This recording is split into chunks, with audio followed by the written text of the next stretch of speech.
Hello everyone.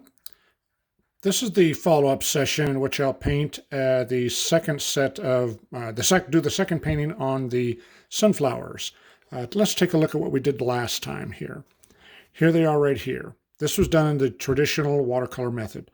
I did not use my watercolor graphite, which is this stuff. I just used watercolor paints. The paints around the outside here. And we started like would typically be done.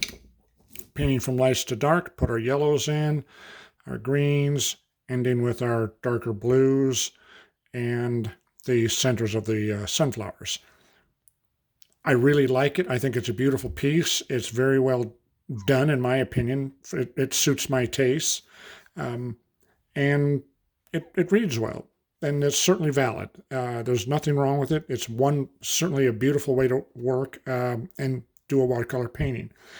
However, I found it helpful to have an intermediary step between the sketch and the final painting.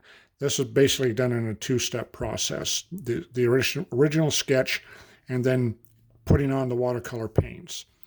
I usually like to go in a three-step process. Do the original sketch, then apply my watercolor graphite, which is not a paint, it's graphite, just like in your number 2 lead pencil.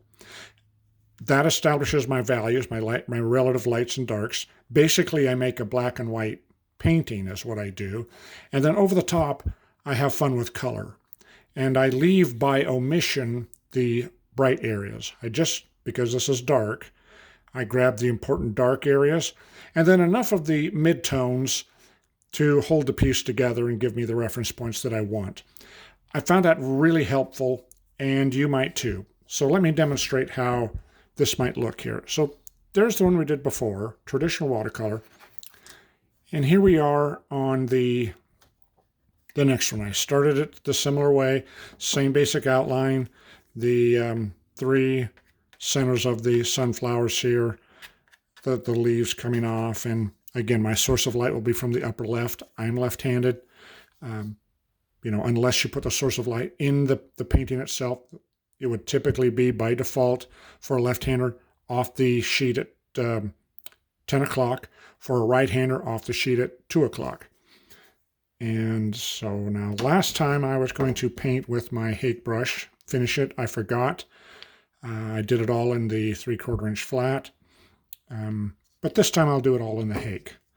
I oftentimes use those 2 brushes interchangeably. The one thing that is different is when, and I'll wet them both so you see it a little bit easier. This one comes to a little bit better chisel point, although this one is not bad. Just that the nylon bristles tend to hold the chisel a little better. And that's good, important when you're doing anatomical things like animals or faces or something like that.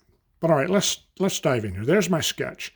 So like I said, let's grab our darks. And we sort of block these in.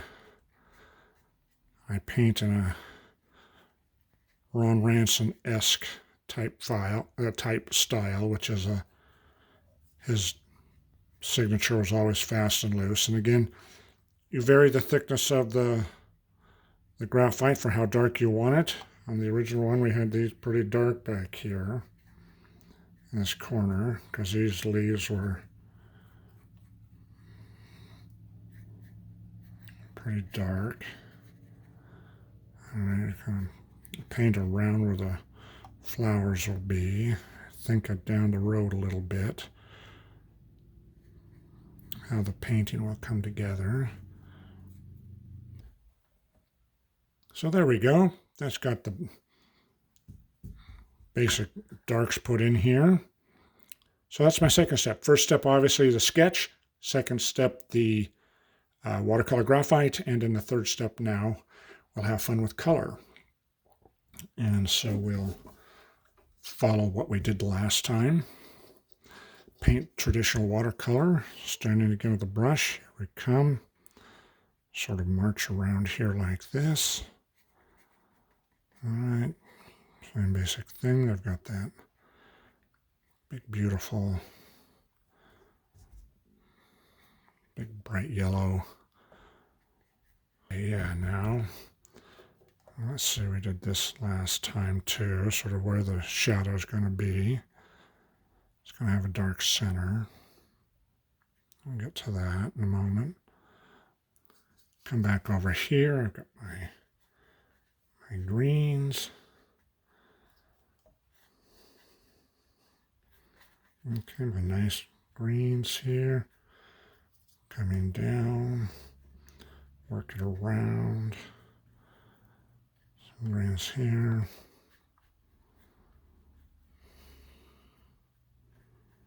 I can go outside a little bit, sort of run it together. That helps ties it together.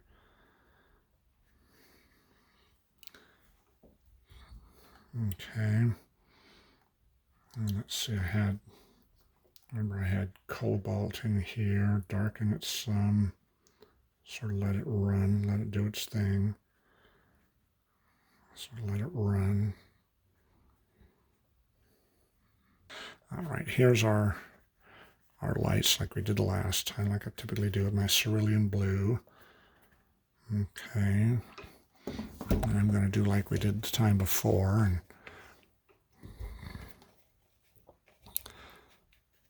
And you'll notice I'm typically painting dry brush.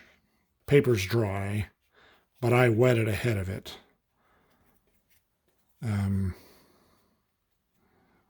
Sort of pull the paint down, kind of wet it where I want to go. So I have a little more, here's some cobalt. Charge it with a little cobalt. Okay. Well, good deal. I like that. All right. Well, there you go. So there's a way for you to compare things on how you might use watercolor graphite as an intermediary step to establish your values and help you with your paintings. It helped me a lot. I don't use watercolor graphite 100% of the time, but the vast majority of the time I do. And you might find it that you like it as well too. So if you like it, please give me a like on my channel here and subscribe if you would, please, and I will do more. One of the things I know that we should do some more is practicing sketching, because that's the whole basis of all of this. This is largely just coloring in to a large extent, but doing the underlying sketching, doing that is the single best thing you can do for your art, is learning to develop good sketching and drawing skills. All right, well, thank you, everybody, and we'll see you next time.